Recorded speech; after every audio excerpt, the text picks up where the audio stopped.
Well, it's Monday again, and I figured I had a few little random short stories. What's really interesting is during the week I'll be talking to people that I know, other mechanics and stuff, and little stories will come up. This friend of mine last week, as a matter of fact, he had told me a story of his own about a '06 Buick that he was working on, and it was what would seem like a very simple repair. The stoplights didn't work on it, and so on that particular one, the stoplight assembly, what you would ordinarily call the stoplight switch, is actually a potentiometer, and there's a breakover between the year models there. But the one he had a 10-volt feed going to that potentiometer, and of course you know how anytime you got a body computer or a PCM that's putting out a feed to a whole bunch of different sensors or anything, then it's almost like having a network thing going on there, because this wire goes to a lot of different places. Even on courtesy light circuits, where you have a short somewhere on a courtesy light circuit, it spider webs out all over the car.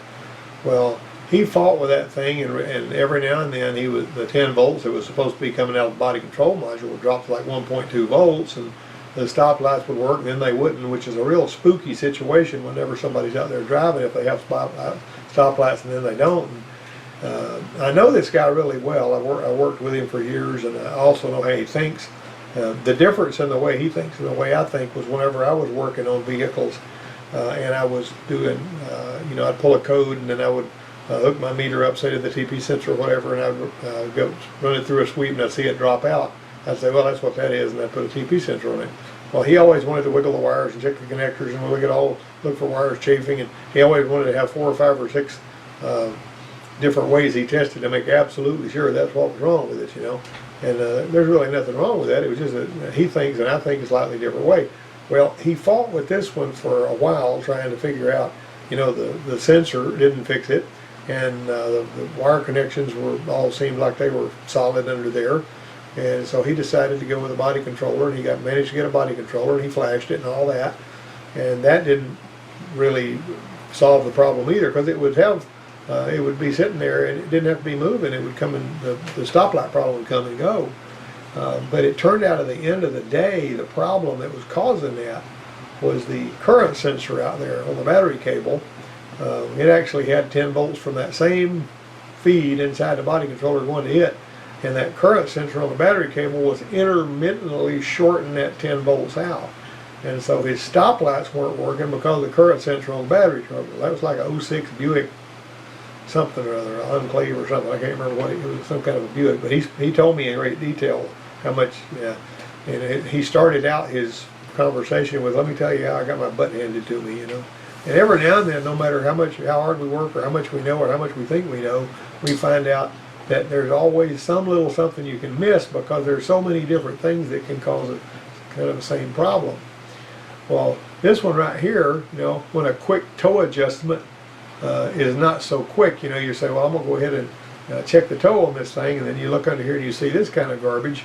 There's an awful lot of things you can do to maybe make that a little easier. It doesn't hurt to pull the vehicle around on the steam cleaner slab, look under there and see how they look, and steam clean all that stuff, and then fog a bunch of PB Blaster on it or something to loosen all that stuff up. But sometimes what ought to be a simple adjustment turns into something like this, and that can be very annoying if you've got a whole bunch of vehicles waiting and customers waiting, and you're trying to get it done right quick, and sometimes you just run into a situation where you're not going to get it done quick because you run into something you didn't expect, even though, if you had one of these that hadn't spent a lot of time in the dirt and rust and all that kind of thing. And I know you guys that work up north have got to deal with this every day, with all of the rust and stuff. It seems to me like they would have come up with something you could build parts like that. Of course, on my F-150, the lower control arms are aluminum, which, bound to help with that some. I don't know.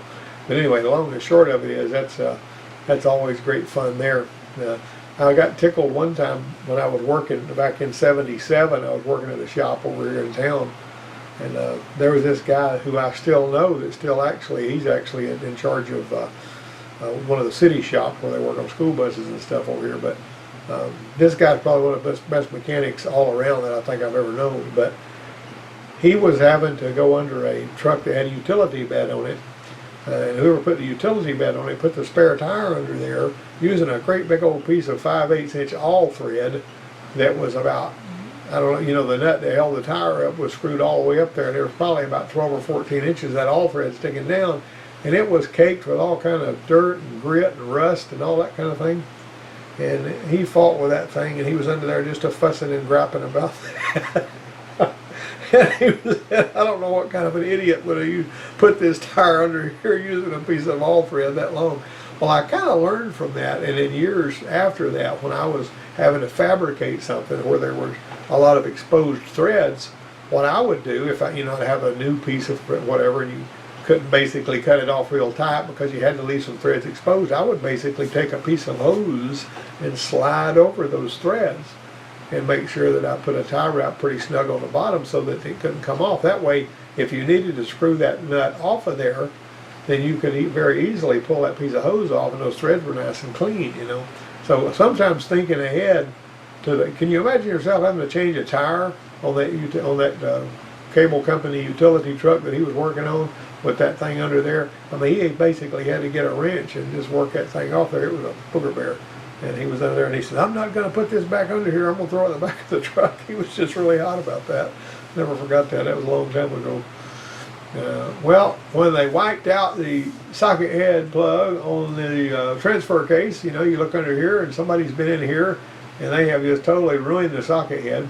What works is if you can take a T, like a Torx bit, that is really, really close to that, and a lot of the Torx bit will bite into an Allen head actually better than an Allen will, and get it out of there a lot of the time. As a matter of fact, whenever I was replacing the faucet stems in this bathroom in here, one of the faucet stem seats in there was an Allen, and it was basically stubborn enough and aggravating enough to where knew I was going to have trouble getting it out of there. And the local plumber, the old boy that I'd known for years and years and years, says if you're taking one of those out of there, he said, you know, and particularly if it's on the hot water side, he said run a lot of hot water through there first and heat it up, and that'll help you get it out of there. Of course, you got to take the faucet stem apart real quick, get that seat out of there. And I used a Torx bit that was just the right size. You know, I held it to the new seat I was going to put in there, and I got one of those and got it out with that. And I mean, it was a really tight one, and it crunched and came out of there. That's always gratifying, you know. Then you got to have these lug nut situations, you know. And this happens, this lug nut business happens for more than one or two reasons. I mean, there's not any, you can't always say every time that it's the same reason that a lug nut suddenly does what this one does, because it can be really annoying whenever you're trying to just, you know, take the wheels off and one of the lug nuts is fighting you tooth and nail, and you got to change the lug studs if you're going to do it the right way. And then sometimes changing the lug stud means taking some other stuff apart, because you can't just knock the lug stud out of there on every one of these. You know, I just love the ones that you can, but a lot of times you can't, and so you may have to partially disassemble something to get the lug stud swapped out. And you don't need to not put a lug stud back in there, and there's just so many issues about this. Sometimes if people don't use a torque wrench, which I always like to use a torque wrench or torque sticks or something like that to put the lug back on. I like to also put a little bit of grease on the threads, because that greatly increases the clamping force, even if you're using the same torque. And so whenever, it tends to have them not gall and stuff like this. And I stopped to help somebody change a tire one day. This girl was out the road with a little Nissan Altima. She was trying to figure out how to get the tire changed. She couldn't, the lug nuts broke loose, and her dad showed up not long after I stopped. And me and him were both on a four-way lug wrench, and he was pushing down on one side, and I was pulling up on the other side, and we almost didn't get that lug nut broke loose, and it was the little lug nut on an Altima. So sometimes lug nuts, even though they seem like they ought to be push, pull, snap, click, no problem here, you run into one like that right there. Now, if they continually over-tighten the lugs a little bit more, it begins to distort the threads, and then whenever you get ready to take it off, the threads begin to gall and cause all kinds of problems. This one here was a problem right on the end. Then you have those silly nuts with the lug nuts with the cages on them. And those lug nuts with the cages on them are really aggravating, because that little cage, I'm talking about a little, not cage, but a little shell, that little shell will come off of a 19 millimeter lug nut, and it'll wind up being an 18 millimeter lug nut. And that's always annoying too, because somebody that's not particularly sharp will basically take a 19mm nail, put on there, and they may round the darn thing off. And if you can take like an aluminum drift that won't cause damage though, and you put it on the end of that lug nut and on a stud, and you whack it one good hard time with a 2-pound hammer, a lot of the times that will loosen that lug nut up, where you can almost take it off there with your fingers. The service manager came over there. Somebody had one of these Lincolns with one of these lug nut, keyed lug nuts. It's got the little machine pattern in the top of it. They couldn't get that thing to break loose, and I got a piece of aluminum drift. I had whacked it and got it out of there real easy. And there's just little tricks like that you kind of learn over a period of time if you had to fight with one. If you've always been able to put a put a socket or a wrench on a nut and screw it off there, and it's never given you any trouble. I was talking about that rust on those threads a while ago. One time I went with this guy to a salvage, one of them U-Pull-It salvage yard over near Beaumont, Texas. And we were going to get the front axle out from under a 61 Ford truck out there, just an I-beam axle, to put on his truck for whatever reason. Forgot what was wrong with his axle, but we were putting kingpins and bushings and all that stuff in there. And we wanted this new axle. Or actually, not the new axle, but the used one off that truck. And the guy said, well, go pull it off, when you get it back up here, you can pay me for it. And so it was held on there with these U-bolts on the springs, and the U-bolts had these fine threads that were caked with rust. And, and I was thinking, boy, this is, you couldn't get a socket on it because the thing was sticking so, the threaded part was sticking so far above the nut. So I said, what are we going to do about this? Now, you're going to think I'm nuts when I tell you this, but this is the absolute truth. I went over there to the guy that was running the salvage yard, and I says, what do you have to put on these threads so it won't be so annoying to take these threads off? Because I hadn't brought any penetrating oil with me or anything. Duh, short-sightedness, I guess. And he got a Dr. Pepper can that he picked up off the ground, and he went over to his water fountain, and he put a little water in that Dr. Pepper can, and he said, use water. What are you talking about? Use water. I've never heard that in my life. Because that's what we use around here. We don't use no penetrating oil. And I thought, well, I don't really have a choice but to give it a try. So I went over there and I splashed water on those fine threads on them U-bolts that were holding that axle with them leaf springs. And that nut came off of there easier than anything I'd ever seen. It didn't even get hot. You know how a lot of times you'll spray penetrating oil on there and you screw them nuts off, and the nut starts to get hot. It didn't get hot or anything. It just came right on off there. It was like that. It was like magic water that he put in there or something. That was the craziest doggone thing ever. Anyway, remember that. The diesel people, whenever they've got a nut that's trying to round off, they'll drop the the socket in some oil, and then they'll throw it down in the sand, and then they'll put it back on there and crunch that sand up in there, and it gives a little more purchase. But this business of putting water on those threads to get those nuts off it astonished me to this day to think about that. I think that was in 1979 or something. But anyway, we're moving on here. Now this right here seems like a simple thermostat job. Sometimes you say, hey, this is going to be a simple job. All this jerk is, pop this thermostat off and back in on this 302 or this 351 or whatever it is. It's mounted the way you see it there. Student comes over here and says, both these bolts broke off. We had to fix that. You can't replace the manifold.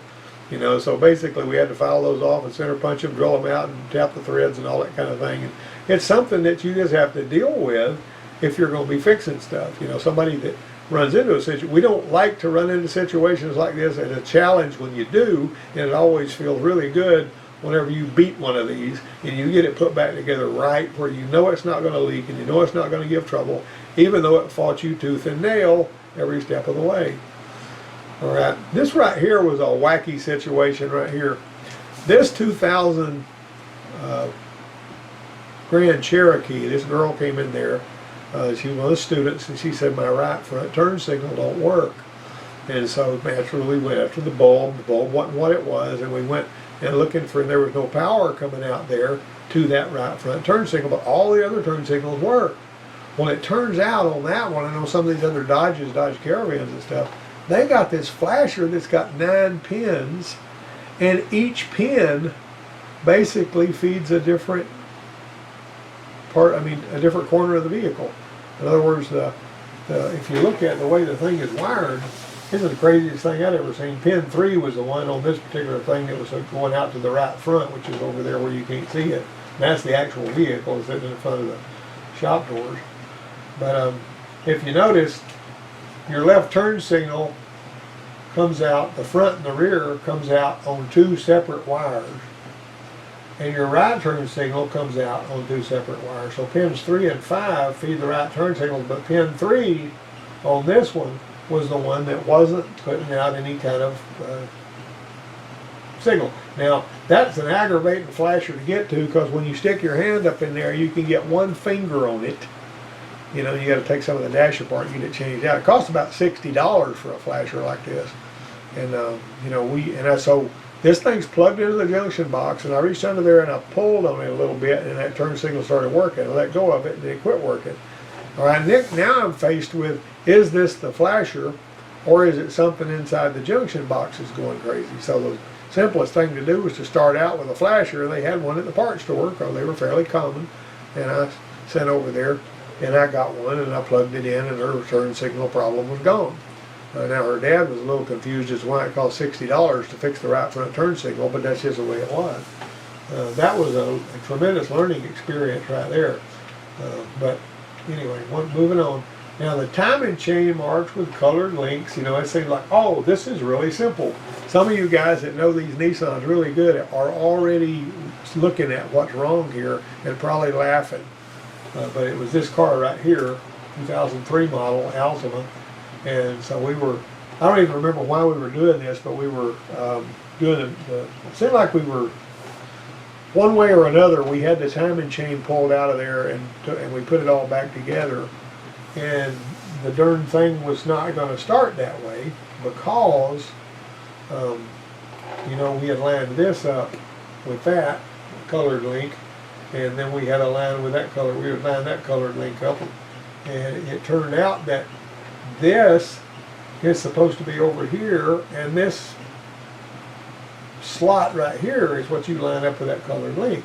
Now we look, you know, you're thinking, no problem, I can figure this out. You know, you might have done it before, but it turned out that's the way it's supposed to be with this line way over here. There's no wonder that everything wouldn't start, you know, if you hadn't done something like that before.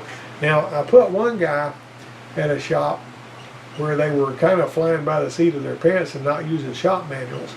And when they put a timing belt on one, this guy told me this, I couldn't believe it. And he supposedly had some experienced mechanic working up there and all that, or mechanics, I don't know how many there were. But he says when they put a timing chain on, if they're just, a timing belt, if they're just replacing the belt, they don't even move anything. They just take the belt off and put it back on exactly like it was. And I thought, who on earth even does that? Because I'm going to line those marks up if the belt hadn't jumped time. I'm going to line those marks up before I take the belt off, and then I'm going to make doggone sure everything's lined up exactly right after I put the belt back on and get it tightened up. And he said, we can't get this one to start. And he said, I was wondering why the guy wasn't looking for timing marks. And I said, well, typically the cam lobes on a 4-cylinder on the intake and exhaust camshafts, if it's a dual overhead cam, will be pointing the opposite directions when you get it timed right. And they made some small adjustments and did that instead of looking at the marks, and it fired right up. And I was thinking, you know, I don't understand how some of these people think. I was talking to this one guy, well, I was in school, and we were talking about the class discussion in some dealer school. I don't remember where it was. It was Ford or Chrysler or Jeep or somewhere. And this guy was talking about how he wanted to drain the fuel tank on a vehicle he was working on to see if it had water in it. So he wanted to drain the whole tank. And so the way that I drain the tank, when I'm going to drain the tank, is I hook a piece of hose or fuel line or something. I disconnect from the fuel rail, and I put a hose, an extension hose, on the rail, on the fuel pipe coming to the fuel rail, and then I run it over here into a container that's cleaned and I know it's big enough to hold all the fuel that's in the vehicle. And then I energize the fuel pump either artificially or with a scan tool or with a jumper wire or whatever, and I let it run until it has pumped every last bit of the fuel out of there. Well, this kid didn't do that. He said that the way he did it was he would drill a hole in the bottom of the gas tank and let it run out, and then he would put a blind pop rivet in there. And I'm thinking, that may be okay, but I don't like that, and it would scare the living daylights out of me to do that kind of thing. Of course, I'm saying this knowing that some of you guys may do it the same way, but it's just terrifying to me to drill a hole in the gas tank, especially if it's a plastic gas tank. Anyway, all right, always pay attention to the condition of your terminals. This right here was on one of the Power Strokes, one of the later ones, it was a 7.3, but it was a later 7.3, that had this kind of connector instead of the old separate ones for each pair of injectors. And there was a lot of problems with this at one point there where these pins would get all chalky. That's a replacement connector right there. And those pins would get all chalky and everything. There'd be all kinds of problems with those things. And with them chalky pins, nothing else you did was going to make that thing run any better. And that's the way it is with a lot of these. Some of the Fords back in the late 80s had terminals like this. And I just didn't like those terminals because it was really easy once you plugged them in and unplugged them a few times for those to spread out and get to where they weren't making a good connection. Now, granted, they did come up with some that had gold-plated bands around there that were not split like that. But those split ones and those gold-plated ones would fit in the same connector shell, and occasionally from the factory we would get a vehicle where they had put this kind of terminal where the one that was a little gold plated one was supposed to go, that had the solid band all the way around there, looked exactly like it except for that, and you'd have all kinds of black smoke from oxygen sensors that were coming and going and all kinds of crazy stuff. So basically, and also on some of those old EEC4 Forge of the 60 pin processor, they had the bigger terminals like this one here. This is the little small one like oxygen sensor size.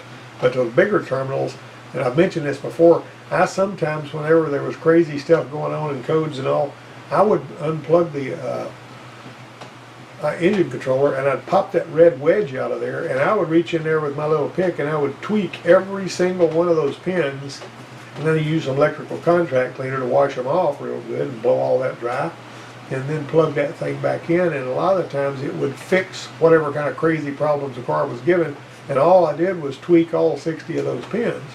Now that 60 pin, it's a 20, 40, 60, 16, and 49 are all grounds. 16 is ignition ground, 49 is oxygen sensor ground, and so checking those is not a bad idea. What you got to unplug too, and then 37 and 57 are your power pins. That's on the 60 pin now, not the 104. Isn't it a funny little story here? I borrowed that picture that I found it online, but it looks exactly like the pickup I'm getting ready to tell you about. I was working at this gas station in like 1975, and my boss man, there was all kind of vehicles coming through there all the time, and somebody wanted to sell this old 66 Fleetside pickup truck. Now I got to think about it. This was in 75, and this truck was less than 10 years old. Now let's put that in the context of the way things are now. This is 2021. How much do you think you'd have to pay for a used 2011 pickup truck, even if it wasn't in that good a shape? All right, back up. I bought this truck for $145, and I told my dad about it. He had his shop down there, and of course I was working at a gas station. He was working at his shop. And I said, hey, there's a 66 Chevy Fleetside with a 283 and a heavy-duty 4-speed over there I can buy at the Gulf station, and we might be able to speculate on it and make some money, because me and my dad always bought stuff and fixed it up and sold it, And so he said, yeah, I'll give you half the money on that. So we split the cost of it, and he gave me half, or whatever, close to half of 145. And I went over there and I paid for the truck. You didn't even need a title in Alabama before 1975 model vehicles. You didn't have to have a title. I mean, I guess you could get one if you wanted one, but you weren't required to get one. And so I drove that thing back over to my dad's shop, and when I pulled it up out there, I walked in there and said, come out here and look at my truck. And Dad says, our truck. And then when we walked out there to the truck, he walked around and kicked the tire and opened the hood and looked at it. And he said, you got stuck. I said, it was my truck and now I got stuck. Well, I drove that thing for 2 weeks, jumping terraces and playing around with it and all that kind of stuff. Didn't spend a penny on it. And I sold it to a couple of soldiers from the local military base that were going to buy it and fix it up. And I think I charged them seemed like it was $175, so me and Dad cleared 30 bucks on that deal. But anyway, we used to do that kind of stuff all the time. You know, back in those days, you could buy a pickup that was less than 10 years old. If you kept your antenna up, you could find one that was running that somebody had parked and just wanted to get rid of, you know, for less than $200. And I don't know how many times that I did stuff like that. Me and my dad used to do all kinds of horse trading and stuff all the time like that. There's a little shop talk stories here. What I got here, that's at the place, you know, the dealer where I worked for a long time, and this is over in the heavy truck division part of it. And I just wanted to share you a few items here. You know, most of the time nowadays when somebody's pulling the motor out of one of these trucks, they'll raise the cab up off there because it's not that hard to do. You know, Ford at the factory, whenever they're putting a cab on there, the frame is going along and the cab is lowered onto the frame and bolted down and everything's hooked up in probably 60 to 80 seconds. I mean, that's how fast it is. And so a lot of these mechanics nowadays are smart enough to where they just disconnect everything from the frame, including steering column, brake lines, all that kind of, everything is connected. They know exactly how to do it. And they can pull that thing off and raise it up off there, and then you're just looking at the engine. It's real easy to get to, which is necessary on a lot of these because you can't really get to nothing on a lot of these diesel pickups and even some of the gas burners. But salary or commission depends on the person. Now, I worked on commission for a long time. I mean, I've been there and done that.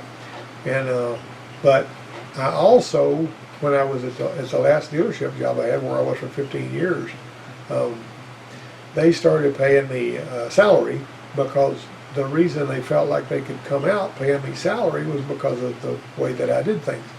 Now, what I mean by that is, if anybody else needed help, I would help them. If battery chargers needed to be fixed, I would fix the battery chargers. I took the fans. They had these fans that were on these stands that were built with a tire, you know, a rim, a wheel rim, and a piece of pipe, and they would, you know, use hand trucks. The porters would roll them out in the winter and roll them back in the spring, and you never wound up with the same fan you had.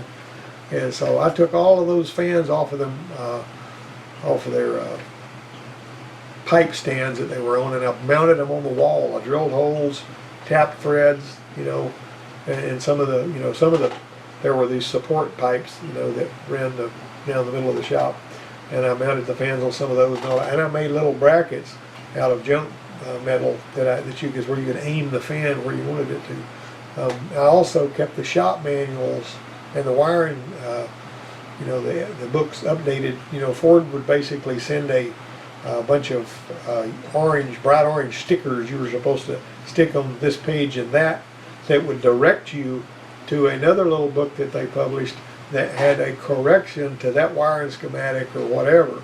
I also kept up technical service bulletins. You know, they would send multiple copies of every month's technical service bulletin so that every mechanic could get a copy of it. And so I got these big black binders that they had, and I started keeping my own TSB library over there. And so I was basically always trying to help everybody else. And I blew the dust out of the computers. I kept the software updated. I basically set up the intelligent video learning system, which had these big laser discs that looked like a giant CD, and put in there, and you know, you had a little light pin, and you would go over there, and then it would send that information about how many tests you'd passed to Ford, and they'd send back a report and all that kind of thing. But anyway, I was constantly doing things to make things better in the shop for everybody else, and so they knew I was basically going to be earning that. Well, then they started paying me salary plus commission, which was a guarantee. So they guaranteed me 40 hours a week at a certain labor rate that was really fair and really good. And whatever I turned over that, I would also get paid that, because they knew I was going to look after them when times were good. I mean, when times were bad, they were going to look after me when times were good. Long and the short of it was, if the shop was slow, I was going to see to it that I was giving them extra work of some kind, whether I was, you know, going and helping everybody. And I was not a shop foreman, and I had no authority to tell anybody to do anything. But I helped a lot of the other mechanics when they ran into a tough one and all that. And so work ethic has got a lot to do with whether or not somebody can actually work on salary and do well.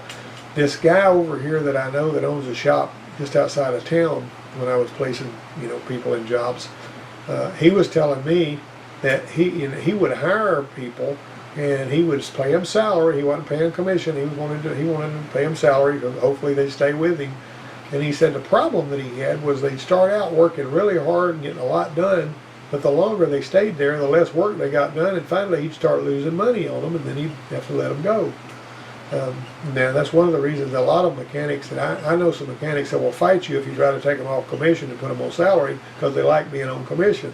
And I knew one guy that worked on commission for years and turned lots and lots of labor hours. He was a heavy truck mechanic that worked in, that part of the shop I was talking about.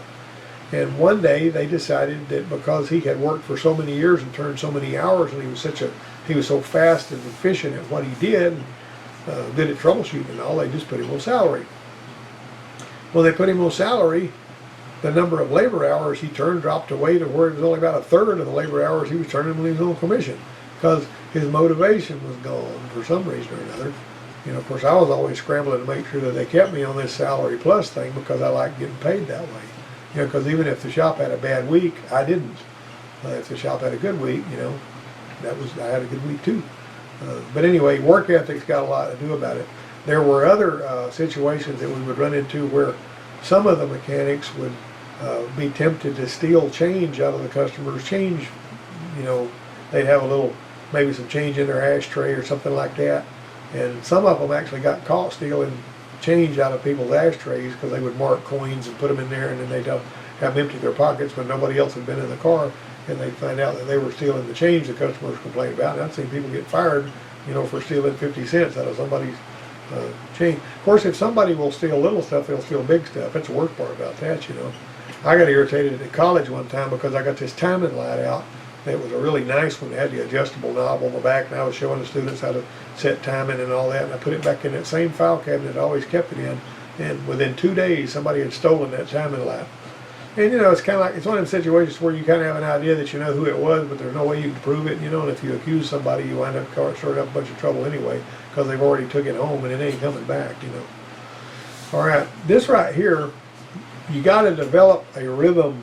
I used to tell my students, whenever you go to work in a shop, you got to develop a rhythm of doing things in a certain order with a certain cadence so that you can basically turn a lot of hours by legitimately finishing this job, grab the next one, pull it into your service bay.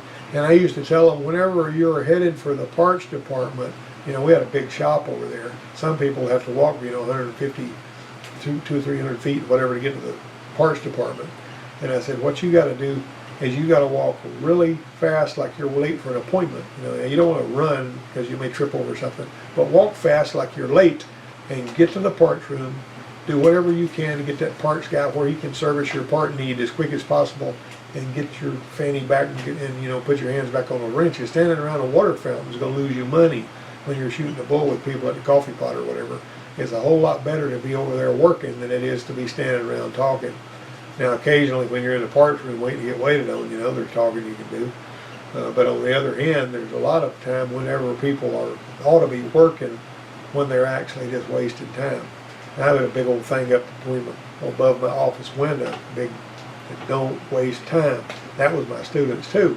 And I was basically telling them, there's a whole lot of stuff that you got to get done while you're in here, and you need to get on it if you want to get through with it. I'd rather you get through early than to be at the end of the term and not have all your work done. But developing that rhythm is extremely important. All right, so I participated in this skills competition. This guy that was putting on one of these on to sort of finalize people that were going to go to Skills USA at the state. They were trying to eliminate, And so I put together this little trainer here that you see with these brake shoes and these springs. And I will tell you, if you're out of practice doing the brake shoes and the springs, and I found that out one time when I was horsing around with them when I had been doing a lot of drivability and electronics and hadn't done a brake job in a long time. I was up there at a school and I was having to do those, and I've forgotten how rusty I was. But anyway, I developed a technique so that I could pull these brake shoes off and put them back on in like 3 minutes. And I would demonstrate that to the students. And then I would tell them to try to beat my time. Well, before I started using it on my students, I took this up there, and the students that came through that competition You know, they were supposed to be able to complete this job of pulling these shoes off and putting them back on in 12 minutes. And when I was amazed at me, there was 36 students in that competition, and only 2 of them had ever even worked on drum brakes. And they were grousing and complaining, and this was back in like '03. And they were complaining and grousing, saying, we ain't been taught, no, everything's going disc brakes. Why do we even need to fool with drum brakes anymore? Yeah. Well, it turned out that some of your some of your pickups and stuff went back to drum brakes after years out of that. Like some of your Chevys and all in the 2012, 2014, whatever, they've got drum brakes on them. They got away from the disc and went back to drum. Long and short of it was, I would have to show these guys the technique for doing this right quick. Not necessarily doing it for them, but I'd say, now this is what you're going to have to do. And then, anyway, I wanted them to walk away from there knowing more than they did when they walked up. And it was that competition was a real eye-opener. And that's when I built another one of these. I cut that end off of a brand new rear end that Ford had given me. Because they gave me 12 brand new rear axle assemblies whenever, for training purposes. But anyway, I built a couple of those. And that was probably one of the most popular things that I did when I was teaching brakes, was that I had these students competing with one another to see who could get their brakes done the quickest. And that's one of the things that students, particularly boys, rise to the occasion when they're competing. If you put a guy in a competitive mode, he's going to scramble and try to work a lot harder, typically, than if he's just, going along here having to get this thing done and you don't have the time limit on him, ASE certification is something that I've had for over 30 years. Now, I will tell you this, ASE certification is a really great credential to have, but I do know of people who managed to get ASE certification but still weren't that good at the work. You see, what the ASE certification does is it tells your employer you're serious about what you're doing and you're wanting to do better. I will say that had I not been ASE Master certified in January of 2001, I would not have got that teaching job I got, where I worked for 19 years as an automotive instructor. One of the requirements, because that was a NATEF, of course they call it NATEF ASE Education Foundation now, but one of the requirements for the instructor that came to work in that program, in other words, was that they had to be ASE certified in all 8 categories. And it just so happened that I was, plus I had L1, which is Advanced Engine Performance.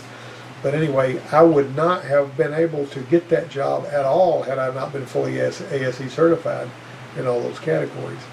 And right now I'm using the ASE Renewal app, which is pretty good, but occasionally there'll be a question on the ASE Renewal app on, it's a little thing you pay $40 a year on your phone. They send you a question every month and all that. And if you answer one wrong, they'll send you another question in 10 days and all that kind of thing.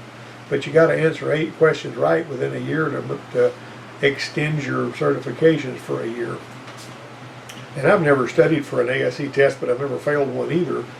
And I'm not even sure you would know. I don't know how you would study for one. Basically because you don't ever know what kind of questions they're going to have on the test.